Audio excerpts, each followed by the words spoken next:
ये उत्तर प्रदेश के अंदर वहां खड़े हैं कि वो है ना कि हवा में उड़ गए। हाँ ठीक है, ये आज का नारा नहीं, ये 25-30 साल पुराना नारा है। ये जो सपने में आपके राम मंदिर आ रहा है ना, उनके सपने में नोएडा का जो पार्क है और दलित प्रेरणा स्थल है, उसे जाके देख लो।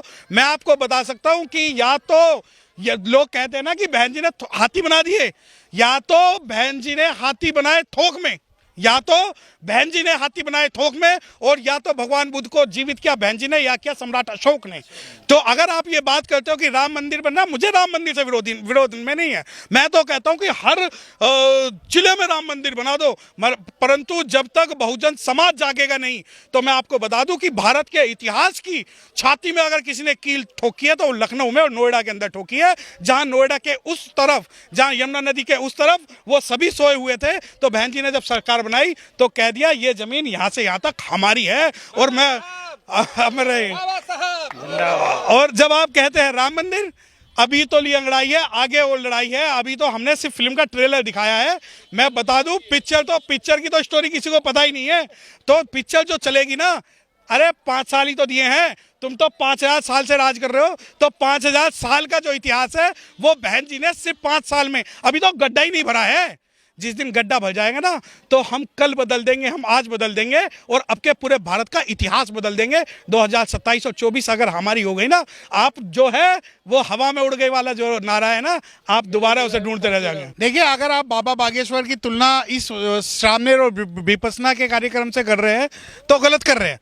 मैं आपको एक बात बताऊं कि ये उत्तर प्रदेश वो भूमि है जिसमें बहुजन समाज पार्टी की सरकार आने के बाद हर कोने, हर गली, हर चौराहे पर सिर्फ भगवान बुद्ध है।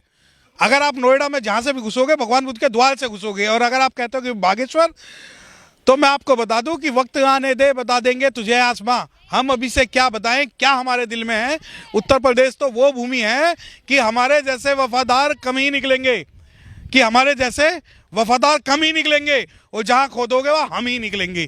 तो जहां भी उत्तर प्रदेश को खोद दोगे वहां भगवान बुद्ध जो है वो मिलेंगे। और बागेश्वर का जिसका नाम आप लेके तुलना कर रहे हो, मैं इस तुलना को कदापि आगे नहीं बढ़ाना चाहता, क्योंकि स्टेट स्पॉन्सर टेररिज्म और स्टेट स्पॉन्सर जो गधे हैं, उनकी तुलना जो है इससे नहीं की जा सकती। वकील साहब, बिलासपुर में सामने शिविर लगा है, क्या सीख कर जाओगे आप यहाँ से? देखिए, सीखने की जहाँ तक बात है, जो सामने विपस्सना का जो शिविर यहाँ पर लगा है, शायद ये पहली बार ऐसा है कि भारत में हजारों साल बाद उत्तर भारत के अंदर इतने लोग जो हैं वो भगवान बुद्ध की शिक्षाएं ग्रहण करने के लिए आज बिलासपुर में इकट्ठे हुए हैं। और मैं आपको बता दूं, ये यहाँ सवाल केवल ये नहीं कि शिविर लगा है, बल्कि इस शिविर ने एक इतिहास बनाया, और इतिहास में बिलासपुर नोएडा को अपनी पहचान दी है। जो नोएडा कल तक प्रॉपर्टी के मामले में जाना जाता था, मुआवजे के नाम पर जाना जाता था, और एयरपोर्ट के नाम पर जाना जाता था, आज के बाद वो नोएडा जो है विपस्सना और भगवान बुद्ध के नाम से जाना जाएगा। देखिए, आप जो लोग हैं, आपके साथ समस्या यही है कि आप लोगों को बुद्ध की जो कमियां नजर आती हैं, आपको कभी ये नजर नहीं आया कि जो बुद्धिज्म है आज दुनिया के 45 देशों में है। आपको कभी ये नजर नहीं आया कि जब भारत के प्रधानमंत्री है दूसरे देशों में जाते हैं तो वो बुद्ध की बात करते हैं, और जितने भी राजनयिकों से संबंध होते हैं वहाँ बुद्ध की बात होती है। और प्रधानमंत्री भी विदेश में जाके कहते हैं कि हमें युद्ध नहीं, बुद्ध चाहिए। और आप कहते हैं कि बुद्धिज्म जो है यहाँ कमजोर है, तो मैं आपको बता दूं कि बुद्धिज्म अगर कमजोर होता तो इस नोएडा के बिलासपुर के अंदर या हजारों की तादाद में जो पब्लिक है वो नजर नहीं आती। मैं आपको एक बात बता दूं कि समाज के पास रिसोर्सेज कम है। रिसोर्सेज कम होने के बावजूद ये करोड़ों अरबों की जमीन और करोड़ों का जो ये आयोजन हुआ है, ये इस बात का परिचायक है कि उत्तर प्रदेश नहीं, पूरे भारत के अंदर जो बुद्धिज्म है वो अपना परचम लहरा रहा है। और दूसरी बात, आप कहते हैं कि बुद्धिज्म कमजोर हुआ है, तो मैं आपको बता दूं कि बुद्धिज्म ना तो कमजोर था, ना है, और ना ही होगा, क्योंकि भारत की जो पहचान है वो भगवान बुद्ध के नाम से ही है। लेकिन ये जो लोग यहाँ आए हैं, इनमें से कई लोग जागरण भी करवाते हैं हर साल कि 2-2, 3-3। देखिए, ये बात मैं आपकी पूर्णतः सहमत हूँ कि जो लोग हैं यहाँ आए हैं, परंतु बदलने के लिए जो है समय लगेगा। एक शेर है कि नफरत के है यार दिलों के काले हैं, कि नफरत के हैं, यार दिलों के काले हैं, मौका मिलते ही सब डसने वाले हैं, और किसमें कितना है जहर हमको सब मालूम, सबसे ज्यादा सांप हम इन्हें पाले हैं।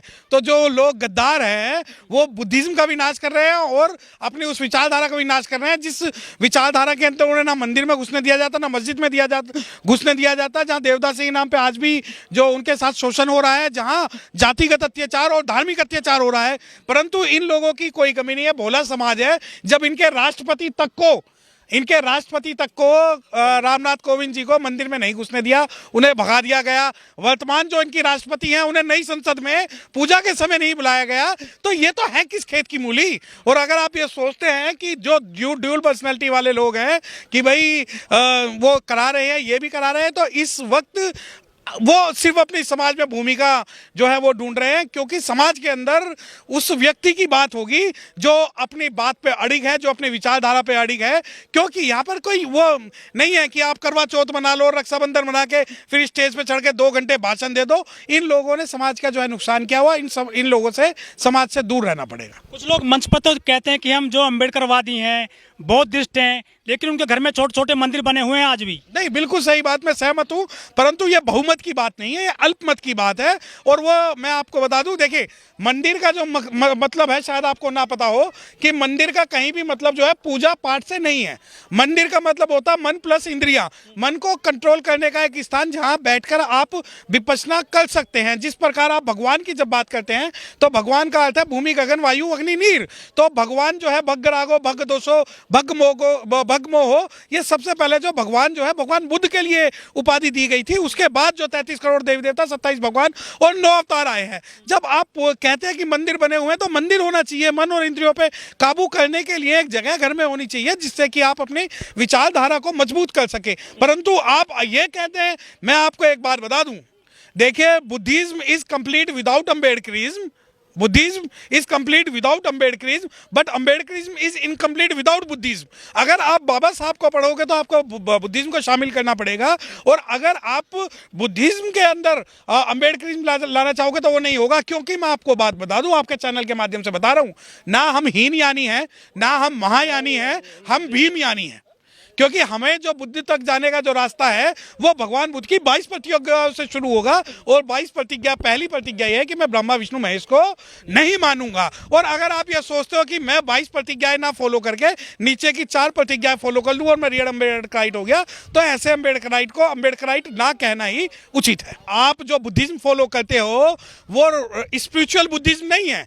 आप ऐसा नहीं है कि अश्लील पहन के और चीवर पहन के आप बुद्धिज्म का पालन करोगे। हम जो लोग बुद्धिज्म फॉलो करते हैं वो बुद्धिज्म अम्बेडकरिज्म वाला बुद्धिज्म है जो बाबा साहब ने दिया है। बाबा साहब ने हमें जो बुद्धिज्म दिया है वो एक विचारधारा के विरोध के स्वरूप में दिया है, एक प्योर फॉर्म में दिया है कि आप लोग जो बुद्धिस्ट हैं, आप लोगों को सबसे पहले अगर आप मुझसे पूछिए कि अष्टशील और 22 प्रतिज्ञाओं में से क्या चुनोगे, तो मैं पहले 22 प्रतिज्ञा चुनूंगा, क्योंकि मुझे 22 प्रतिज्ञा तक बाबा साहब डॉक्टर भीमराव अम्बेडकर लेके गए हैं। उसके अलावा अगर आप मुझसे सवाल कहें कि आप चीवर पहन लीजिए और विपस्सी बन जाइए, विपස්සना कर लीजिए, तो पहले मैं बाबा साहब डॉक्टर भीमराव अम्बेडकर साहब का जो 22 प्रतिज्ञाएं हैं पहले मैं उसे चुनूंगा, और उसके बाद में मैं बुद्धिज्म का जो स्पिरिचुअल फॉर्म है, सिर्फ स्पिरिचुअल फॉर्म उसको चुनूंगा। क्योंकि स्पिरिचुअल और रिलीजियस जो दोनों चीजें वो बिल्कुल अलग है। और जब हम विचारधारा और क्रांति की बात करते हैं तो सबसे पहले हमें बाबा साहब डॉक्टर भीमराव अम्बेडकर साहब के जो विचारधारा और सिद्धांत है उनकी बात करनी होगी। अब आप ये कहें कि नहीं बाबा साहब डॉक्टर भीमराव अम्बेडकर साहब को मानने वाले तो भगवान को भी मान सकते हैं, क्योंकि वो कालाराम मंदिर गए थे और महान सत्याग्रह गए थे, तो मैं आपको बता दूं वो सिर्फ एक सिंबॉलिक प्रोटेस्ट था।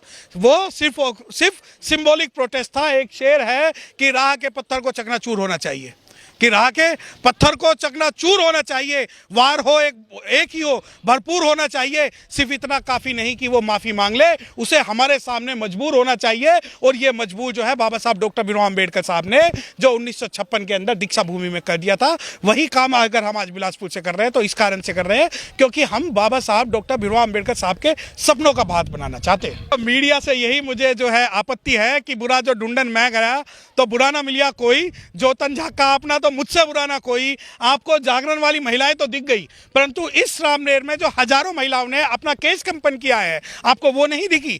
ये महिलाएं वो है जो समाज में क्रांति लेके आएंगी, और वो क्रांति सिर्फ ऐसी क्रांति नहीं है। हमें जागरण से कोई दिक्कत नहीं है। मैं आपको आपके चैनल के माध्यम से बता दूं, आज से 30 साल पहले तक शेड्यूल्ड कास्ट के घरों में जो जागरण होता था उसमें जो है देवी देवता की पूजा नहीं होती थी, बल्कि कुछ लोकल कलाकार आते थे और रात को नाच गाना होता था, और जो अपने लोकल जो स्पिरिचुअल है उन्हें पूछते थे। परंतु वो 25 साल में जैसे ही हमारे समाज के पास 2 पैसे आए, ये गायकों को बुलाने लगे, ढोल मंजली को बुलाने लगे, इनके जो अपने कल्चर है वो खत्म हो गए। तो वो जो कल्चर है वो कल्चर एक अंधविश्वास का कल्चर है। हम उस अंधविश्वास के कल्चर के विरोधी है। अगर आज हमारा समाज रात को जो अगर बैठ के अपने समाज के पूर्वजों के बारे में बात कर रहा है, अपने कल्चर के बारे में बात कर रहा है, वो कल्चर क्या है मैं आपको बता दूं कि कल्चर ये है कि आपके चैनल के माध्यम से मैं कहना चाहता हूं कि जितने भी पूरे भारत के उत्तर भारत के अंदर जाटो और चमार लोग हैं, उन सभी का जो सरनेम है वो किसी ना किसी पेड़ के नाम पे आता है। और अगर आप ये कहो जी नहीं आप तो अपना गोत्र जो बता के घमंड कर रहे हो,